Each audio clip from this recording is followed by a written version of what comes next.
Един път, нали, вървим в Словения, вече караме, това е, не знам тук кое турне, 2013 може би, защото още Даката Ангел бяха там. И нас спира кола с полиция, уж Шенген копа, не би трябвало да има граница, но се спира веднага на границата с кола. Аз имам примерно супер много джойнт с мене, главно една 120 в джоба, нали? И викам, аре няма, сега го фърля. И не го фърлям, рискувам, обаче след 30 км нас спират две коли, 4 човека в една униформа, 4 човека в друга униформа и аз и другите такива, защото те се стреляли банда и супер много се побъркаха. Гоша, и аз няма какво прави, просто го изярах целия и оня полицай вече отваря шибаната врата. Сеш се, и аз не мога да глътна картона, защото картона ме е заседнал тук, сеш се и фащам водата и почвам да пия. И то точно отваря и аз гълтам картона и казвам "Hello!" Беше много весело.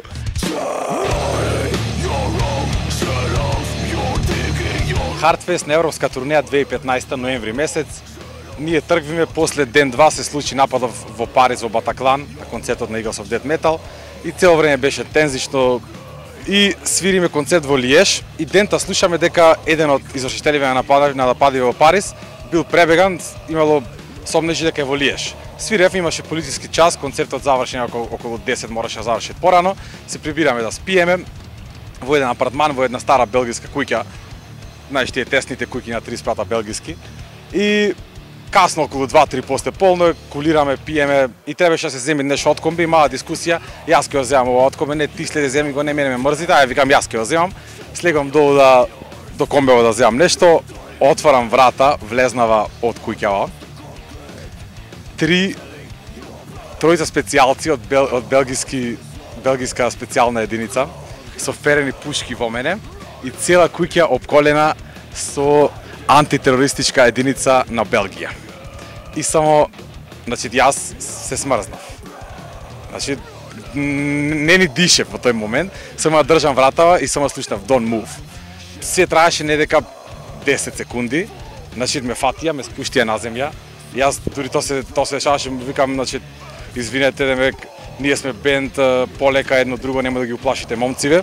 Ме спуштија на земја, ме претресија цел, ми го зеде еден клучот од комбево, го обколија комбето, го отворија, видеа дека имат гитари и опрема внатре, малце се смири ситуацијава.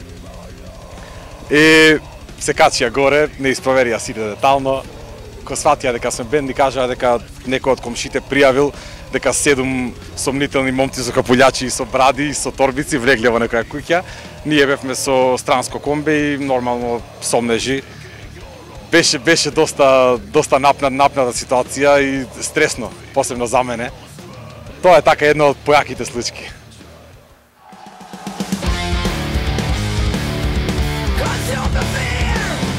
Dakle, moj prvi pokušaj benda.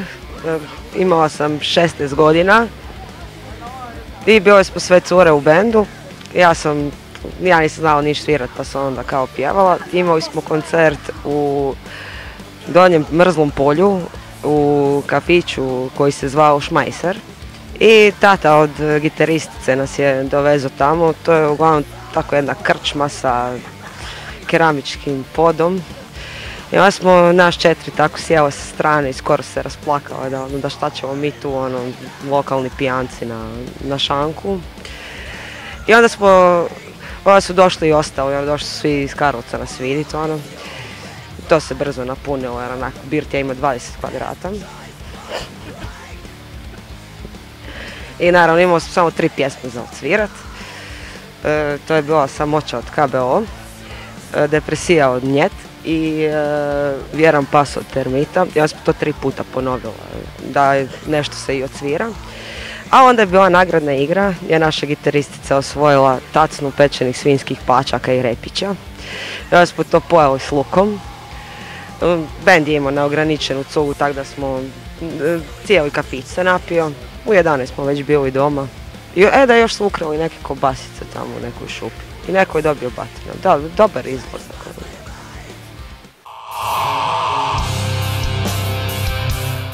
Една интересна история, за която мога да се сета е, мисля, че беше през 2014-та, Тестамент щяха да свират в София и промоутерите ни поканиха за съпорт.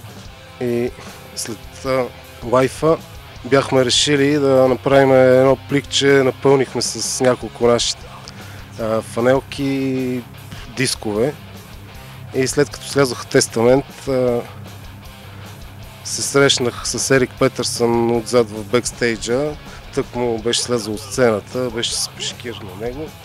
И срещнах се, разменихме си няколко думи, му подавах пликчето с нещата. Той каза, окей, мерси, нали, това и влезе в тоалетната. И промоутъра беше уредил да имаме обща снимка с Тестамент.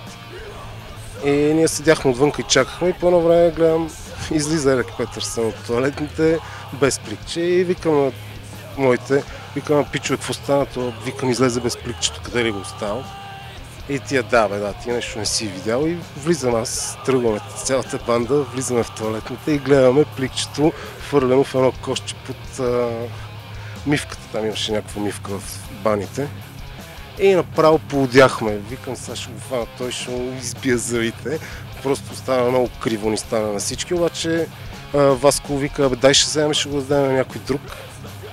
И така и направихме, в смисъл, взехме си плика и след това набарахме Алекс Колник, другия китарист. Подавахме на него пликчето. Той направи някаква гримаса и мерси много, това, имаше малко бля-бля глупости.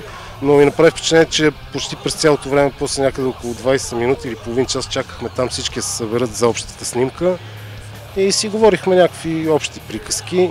И човека през цялото време се седя с пликчето и накрая като тръгнах Тестамент да си тръгват, нали, той си се качи в буса с пликчето и след това като се събрахме групата някакси направихме някаква равносметка и видяхме колко голямо значение зависи просто отделният човек, единия как е възпитан и другия, единия направо го фърли в коша, другия може и след това да го е фърлил и в хотела, но поне пред нас така остава едно добро впечатление и се кефнах.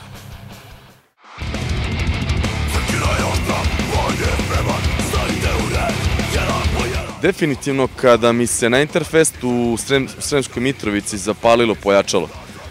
Nije se zapalio sam elektronski deo, znači onako ono gore čipovi, integralna kola, ludilo, već se zapalio onaj srednji deo, onaj kartonski deo. Krenulo je da gori od samog zvučnika, uhvatilo je ostatak pojačala. Pitao se onako još par ljudi koji se mnogo bolje razume u pojačala od mene, kažu prvi put čuju za tako nešto, kažu to ne može da se desi. Sva sreća pa imam snimljeno na YouTube i to. Evo ovako šta je fora, lik koji je bio onako tehnička podrška, došao je sa vodom da ugasi pojačalo dok sam još bio uključen u njega. Sva sreća pevač Goluža je skontao šta ovaj hoće da uradi, na vreme ga je zaustavi, inače bih i ja bio ovako spontano zapaljen zajedno sa tim pojačalom. To je to.